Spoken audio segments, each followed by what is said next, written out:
Billet retour à la maison de la radio pour Jean-Claude Autou. Après 34 ans de rupture, même s'il lui est arrivé souvent de faire quelques apparitions sporadiques. Ce lieu a pour lui valeur de mythe en raison d'un événement marqueur de l'histoire de la République du Cameroun. Le tournant du 4 au 6 novembre 1982. La bande originale s'écoute encore au premier étage de la maison de la radio, à l'audiothèque.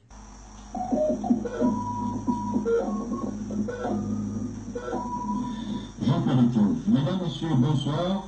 Nous sommes le jeudi 4 novembre 1982. Il est 20h23. Un seul titre ce soir, le président de la République s'adresse à la nation.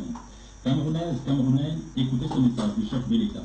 Camerounaises, Camerounais, mes chers compatriotes, j'ai décidé de démissionner de mes fonctions de président de la République unie du Cameroun.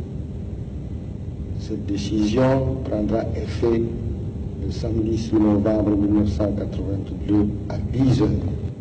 J'invite toutes les Camerounaises et tous les Camerounais à accorder sans réserve leur confiance et à apporter leur concours à mon successeur constitutionnel, M. Paul Biya. En réécoutant cette bande originale, le présentateur du 20h de ce jour-là en éprouve encore de l'émotion. Souvenir. Ce fut quand même l'une des pages les plus intéressantes de ma carrière de présentateur, de rédacteur en chef ici à la radio. Entre-temps, la bande magnétique est passée de l'analogique au numérique, du Nagra à l'ordinateur, du mono au stéréo. Ce qu'il faut dire, c'est que cette maison, pour moi, est un lieu de mémoire parce que physiquement, c'est dans cette maison que j'ai effectué mes premiers pas de journaliste. Disons que je l'ai même vu avant d'y entrer. J'ai assisté à la construction même de cette maison. J'ai vu monter le chantier de cette maison. J'ai, comme on pourrait dire, des relations de sang avec cette maison. Charles Ndongo, jeune journaliste à cette époque, était placé, tout comme Alain Bélibi, sous l'ombrelle de Jean-Claude Autou. Jean-Claude Autou, c'est lui qui nous accueille, et lui et moi.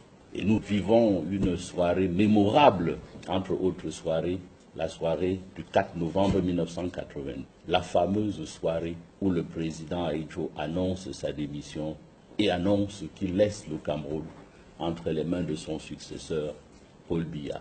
À 20h05, le ministre de l'Information et de la Culture, Guillaume Bouélé, fait son entrée dans la salle de rédaction, suivi d'Alexandre Kokouamessé, directeur de la radio. Et il nous annonce tout de go, messieurs, le président Ahidjo a décidé de démissionner.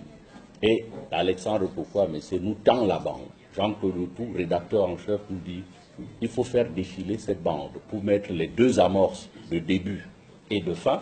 Et on appelle George Tani, qu'il vienne écouter et traduire, parce que le discours du président Ahidjo, évidemment, était dans une seule langue.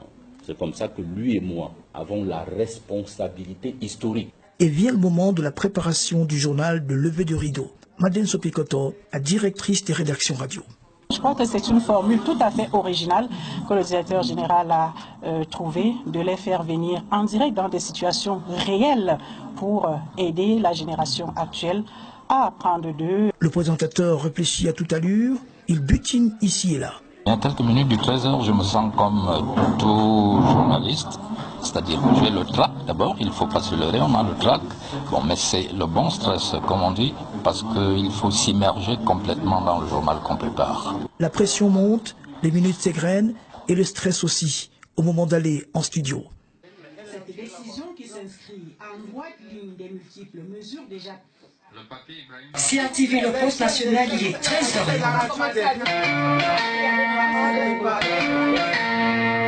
Le journal de 13h avec Jean-Claude Autou. Avec à mes côtés, François-Marc Modjon, Luc Bienvenue au Nana, Sardi Lawan, Chita Bilé et l'inoxydable Aben Bengue, devenu homme de radio il y a 54 ans. Rivière d'émotion en cabine. Une nouvelle, c'est une bonne nouvelle. Cette décision prise hier par le chef de l'État à propos de la crise dans le nord-ouest et le sud-ouest. Fin du journal, et on retient que les inflexions de voix montrent que l'homme derrière la légende a la beauté de la fragilité. C'est justement pour retrouver ces émotions-là qu'on accepte de faire ce type, qu'on accepte de participer à ce type d'opération. Élevé au rang de modèle, Jean-Claude Autou ne se laisse pas aller aux honneurs, montrant aux jeunes générations que pour réussir dans la durée, il faut additionner performance et humilité.